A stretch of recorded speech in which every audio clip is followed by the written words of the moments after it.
कि 1 mole of a substance is the amount of a substance that has the same number of particles, और वे particles जो होते हैं मैं आपको यहाँ पे क्लियर कर दूं कि these particles are, ये आपके पास पार्टिकल्स का जब मैं वर्ड यूज़ करूँगा तो इसका मतलब होगा एटम्स, मॉलिक्यूल्स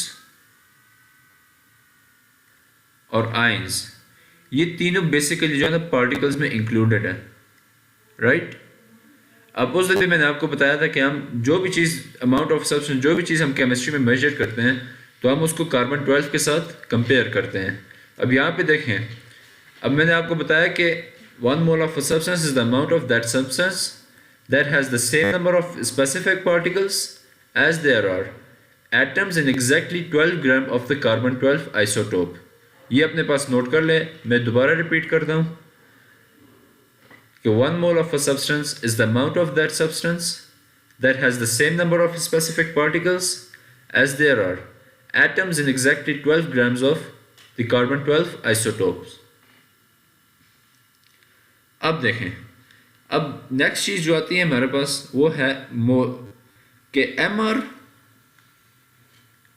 और AR, इनको अगर आप ग्राम्स में लिखें तो वो भी आपके पास मोल्स हैं। बेसिकली जो अमाउंट ऑफ अ सब्सटेंस है ना, तो ये भी अगर मैं MR या AR के किसी कंपाउंड के MR को मैं अगर ग्राम्स में लिखता हूँ या किसी एटम के AR को मैं ग्राम्स में लिखता हूँ तो मेरे पास 1 मोल है। फॉर एग्जांपल मैं कहता हूँ सोडियम है और सोडियम का मास नंबर है 23, तो मैं कह सकता हूँ कि 1 mole of sodium contains 23.0 grams. ये एक, इसका मतलब ये हुआ कि 1 मोल ऑफ सोडियम कंटेन्स 23.0 ग्राम। मैंने सोडियम के AR को ग्राम्स में लिख लिया, ये मेरे पास 1 मोल बन गया। अच्छा, अब नेक्स्ट चीज़ देखें, अब एक और फॉर्मूला हमारे पास आता है, नंबर ऑफ पार्टिकल्स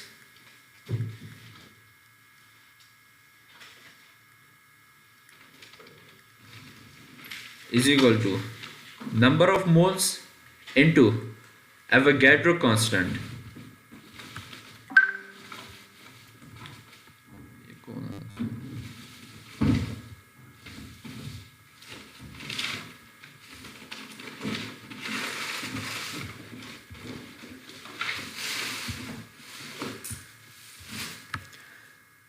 अब एवोगैड्रो कांस्टेंट क्या होता है?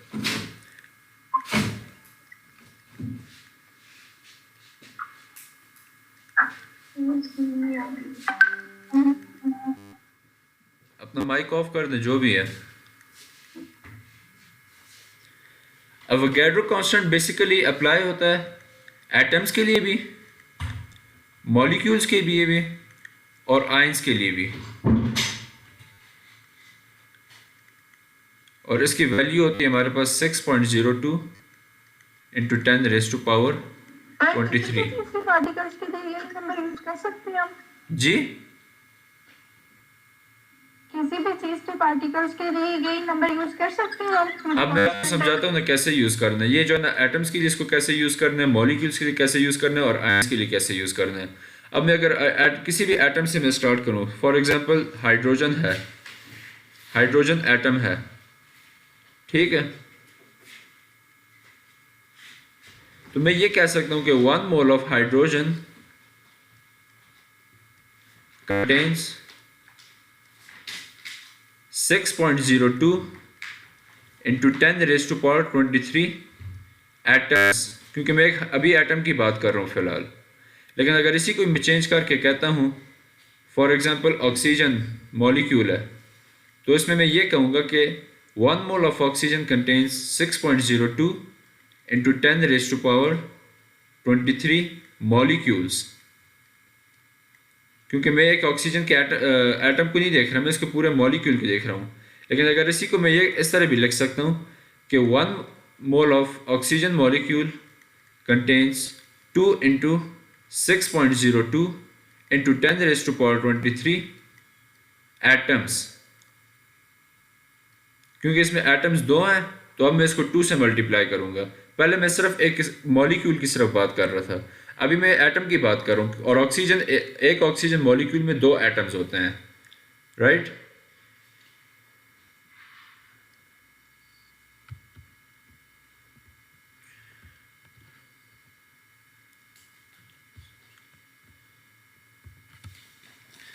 अब देखें यहाँ पे जो मोल का एक दूसरा फार्मूला है जो हम बेसिकली सॉलिड्स के लिए, लिक्विड्स के लिए और गैसेस के लिए, तीनों के लिए अप्लाइड है कि number of moles is equal to mass of a substance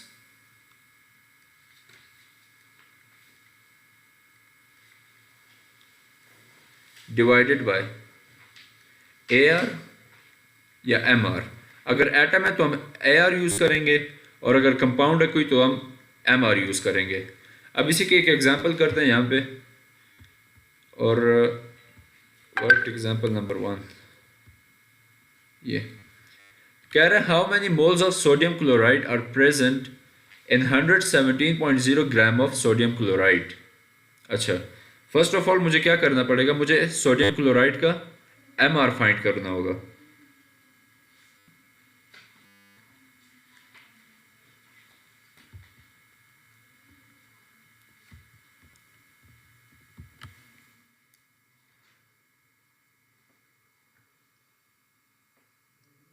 sodium का है 23.0, इसको मैं ऐड कर दूंगा 35.5 में, और ये मेरे पास आएगा,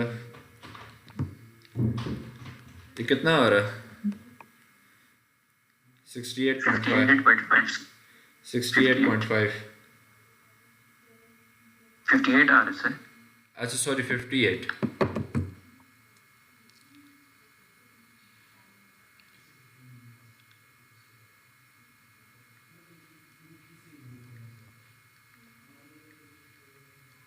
अब देखें मैं इसमें यही वाला फार्मूला लगाऊंगा कि number of moles is equal to mass divided by MR। तो मास इसमें मुझे गिवन है 117.0 डिवाइडेड बाय 58.5। इसको करे कितना आता है, आई थिंक 2 आना चाहिए।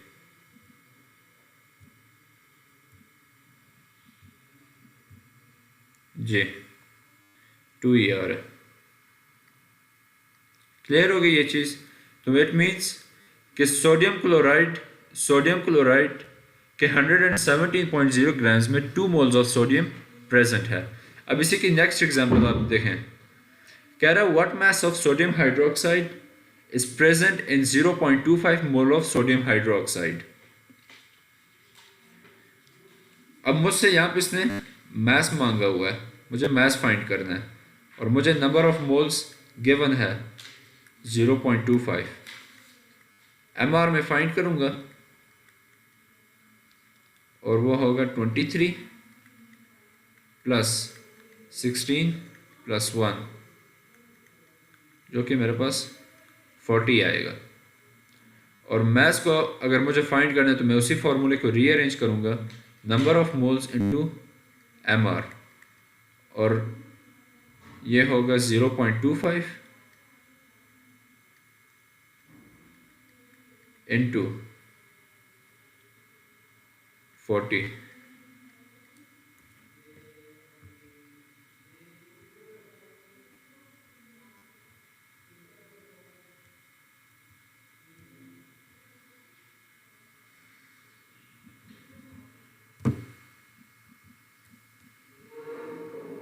और ये 10 आ रहा है, इसका मास आ रहा है 10 ग्राम्स।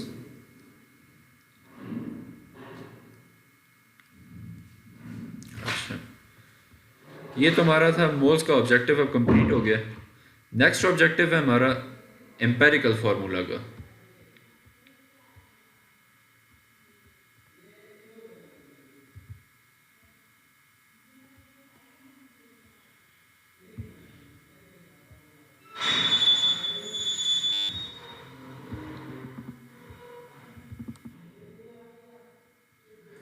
अच्छा, मुझे आप में से कोई बताएगा एम्पेरिकल फार्मूला क्या होता है? ओ लेवल्स में भी आपने पढ़ा है, जस्ट बेसिक मुझे इसका मतलब बता दें।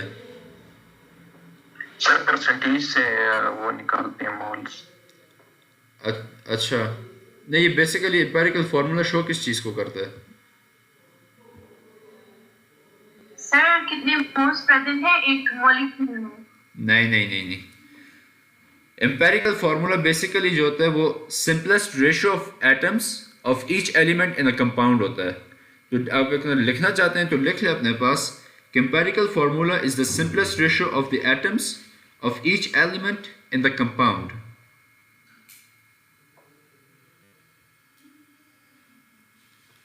ऑफ द एटम सर आगे है of atoms of each element in the compound.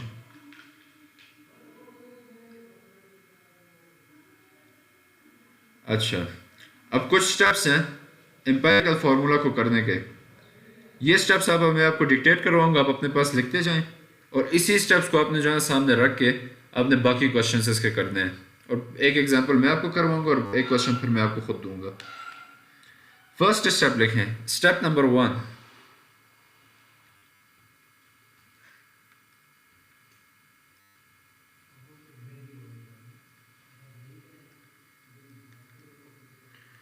Divide each मास, या आपको जो है ना मास की फॉर्म में गिवन होगा या परसेंटेज बाय मास, या परसेंटेज मास की फॉर्म में। डिवाइड ईच मास और percentage mass by the atomic mass of the element. I repeat, divide each mass or percentage mass by the atomic mass of the element. Step number 2.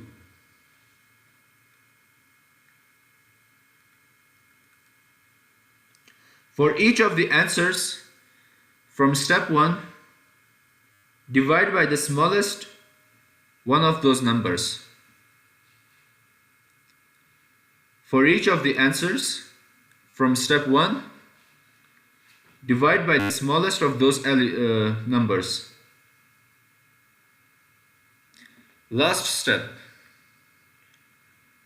हो सकता है आपका answer जो आया वो वोल नंबर में ना हो, वो डेसिमल्स की फॉर्म में हो, तो आपको क्या करना है, उसको वोल नंबर में कन्वर्ट करना है। स्टेप नंबर 3 लिखें, sometimes the number calculated in step 2 will need to be multiplied up to give whole numbers. Sometimes the numbers calculated in step 2 will need to be multiplied up to give whole numbers, and this whole number will be the empirical formula. अब ये जहाँ पे ये example है, इसी example को देखते हैं कि 1.55 gram of phosphorus is completely combusted, 3.55 gram of an oxide of phosphorus is produced. Deduce the empirical formula of this oxide of phosphorus. Alright.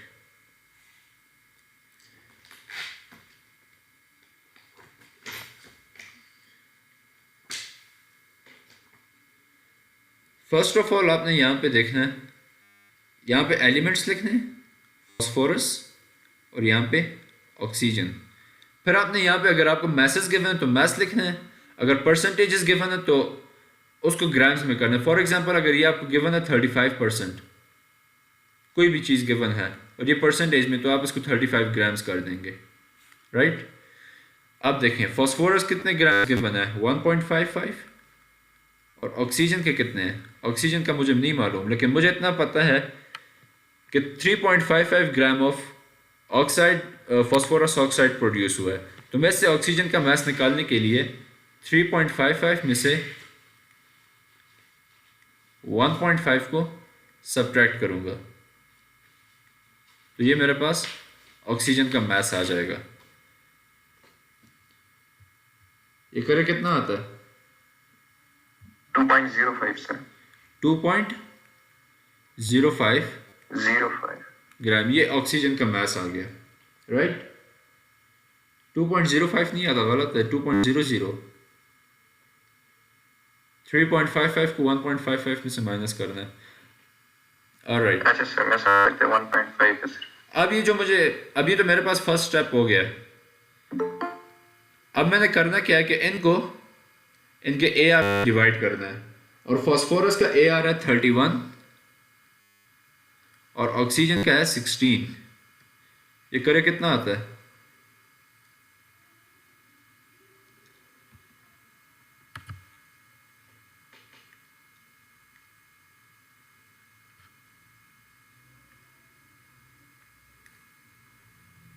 Sir phosphorus का 0.5 आता है। 0.5 और ऑक्सीजन का उसको कैलकुलेट करता हूँ सर। 0.5 आता है, गलत आ रहा है बच्चे। 0.05 आता है। 0.05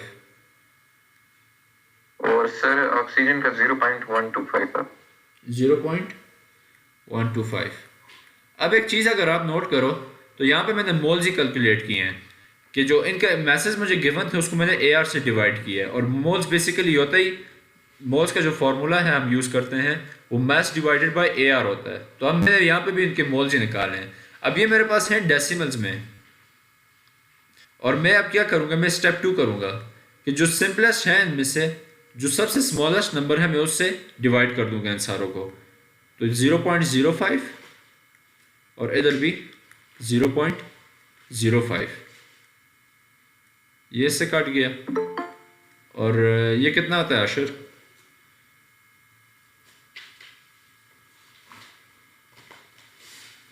सर ये 2.5 आता है। 2.5। अब यहाँ पे देखें एक और चीज़,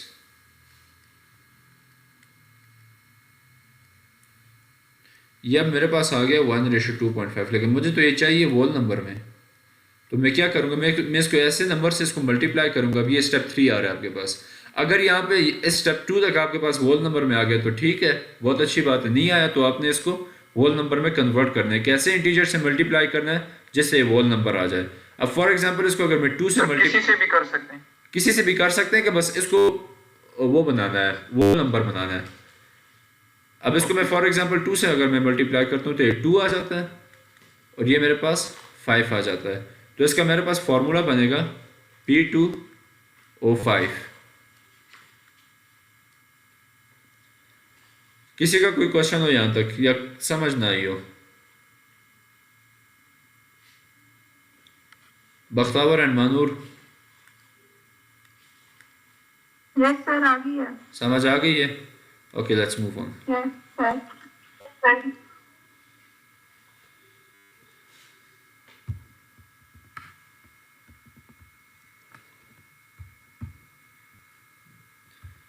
Next है molecular formula. What is molecular formula?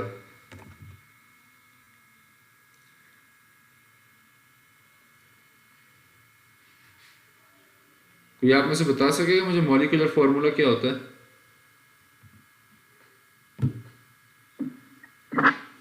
आप देखें, molecular formula basically शो करता है actual number of actual number of atoms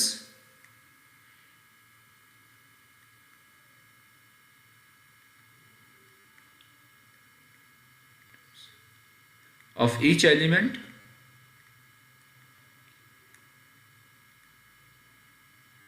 in a compound. अब ये कैलकुलेट कैसे करते हैं? अब देखें यहाँ पे, ये एक एग्जांपल है आपके सामने, आपकी बुक की एग्जांपल है basically. A compound has the empirical formula CH2Br। अब कोई भी है कंपाउंड, उसने उसका मॉलिक्यूलर फार्मूला नहीं बताया, ये उसका एम्पेरिकल फार्मूला बताया है। Its relative molecular mass is 187.8। ये उस कंपाउंड का जिसका एम्पेरिकल फार्मूला उसने दिया वो ये इसका MR उसने दिया हुआ है, और ये इसके एम्पेरिकल फार्मूला का MR नहीं है, ये इसके मॉलिक्यूलर फार्मूला का MR है। कह रहे deduce the molecular formula of this compound. अब सबसे पहले आपने फर्स्ट स्टेप ये करना है कि जो इसका एम्पेरिकल फार्मूला है उसका MR आपने कैलकुलेट करना है, यानी CH2Br। और ये जो मुझे गिवन है ये MR 187.8, ये बेसिकली उस कंपाउंड का मुझे MR गिवन है जिसको जो मैंने फाइंड आउट करना है कौन सा कंपाउंड है। तो अब इसका अगर आप कैलकुलेट करेंगे तो ये 12 आएगा +2, और ब्रोमीन आपके पास होता है 79.9।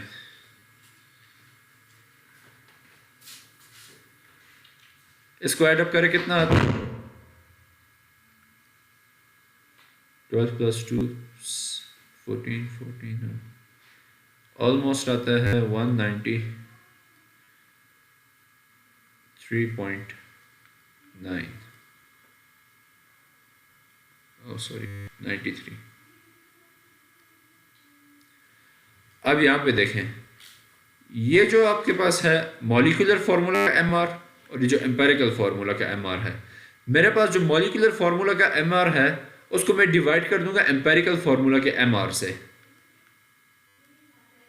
अब ये कितना आता है?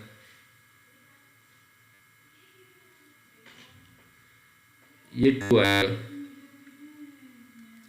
अब ये जो 2 रेशो मेरे पास आई है, इस जो फार्मूला मुझे एम्पेरिकल फार्मूला गिवन था उसको मैं इससे मल्टीप्लाई कर लूंगा, CH2Br,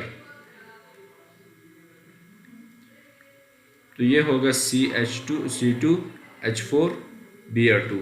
ये मेरे पास मॉलिक्यूलर फार्मूला आ गया और ये शो करता है actual number of atoms. Empirical formula show करता है सिंपलेस्ट रेशो ऑफ एटम्स। तो इसमें डिफरेंस आपको जो है ना ज़रूर आना चाहिए कि एक जो शो करता है वो मेरे पास सिंपलेस्ट रेशो है एटम्स की, और दूसरी जो शो करता है वो एक्चुअल नंबर ऑफ एटम्स है। यहाँ तक किसी का कोई क्वेश्चन हो? हाँ सर। समझ आ गई है? Yes sir. Yes sir. अच्छा, अब इसके बुक के ICQs आप करें और कोई प्रॉब्लम होती है तो फिर मुझे बताएं, ठीक है? सर बुक के सारे